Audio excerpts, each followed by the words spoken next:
And the world seems quite afraid of Russia's nuclear arsenal, which is interesting. Why is an otherwise confident NATO so worked up about Russia? How big is Russia's arsenal? The biggest in the world, and of course bigger than the United States. Who controls these weapons?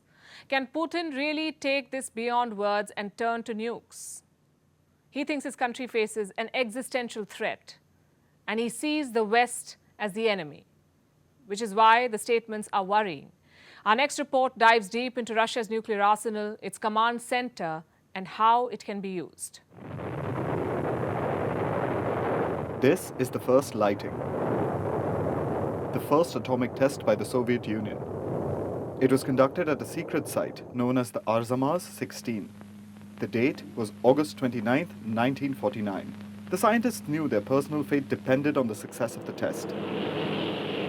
One of them later said, had the test failed, they would have all been shot. For Moscow, it was just the beginning. Throughout the Cold War, it conducted more than 700 nuclear weapon tests. And this is the legacy it left behind.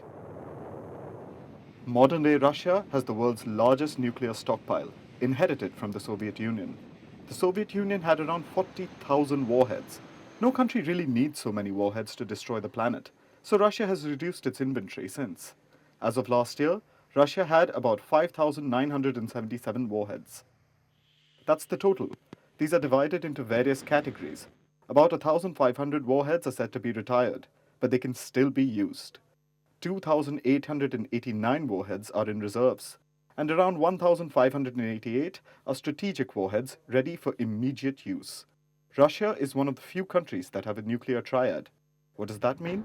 It's when a country can launch nuclear warheads using land-based missiles, submarines, and aircraft. Russia can do it all. So can India, China, and the US.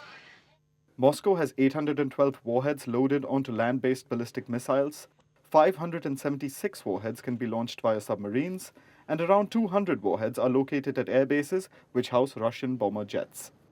That's a lot of nukes. And who controls these? One man, President Vladimir Putin.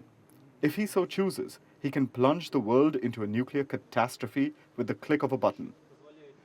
The button is in a briefcase, which is with him at all times. The briefcase is called the Cheget. It's basically a communication device that links Putin to the top brass of the Russian military and the country's rocket force. Putin could send a direct message via this briefcase to Russia's General Staff Command and the Reserve Command units. These units have the nuclear launch codes. The order will ultimately trickle down to the strategic rocket force units. They will then fire the nuclear warheads from Russia's triad of missiles, submarines, and aircraft. What if Putin is not in a position to order the launch? Russia has got that scenario covered. Russian Defense Minister Sergei Shoigu and the Chief of Russian military are said to have such nuclear briefcases too. So they can order the launches if the Russian president is incapacitated. Russia's nuclear war will inevitably be against the US. So how big is the US's arsenal? It's the second biggest in the world. The US has around 1,664 strategic nuclear warheads. Russia and the US together control 90% of the world's nuclear warheads. That's enough to destroy the world many times over.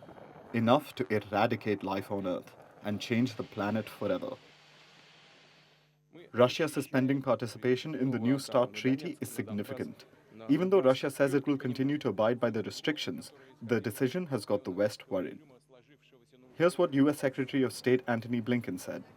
The announcement by Russia that it's suspending participation in New START is deeply unfortunate and irresponsible. We'll be watching carefully to see what Russia actually does. We'll, of course, make sure that in any event we are postured appropriately for the security of our own country and that of our allies. NATO Secretary General Jens Stoltenberg said the whole arms control architecture has been dismantled.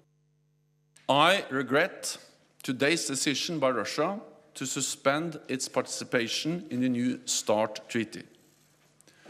Over the last years, Russia has violated and walked away from key arms control agreements.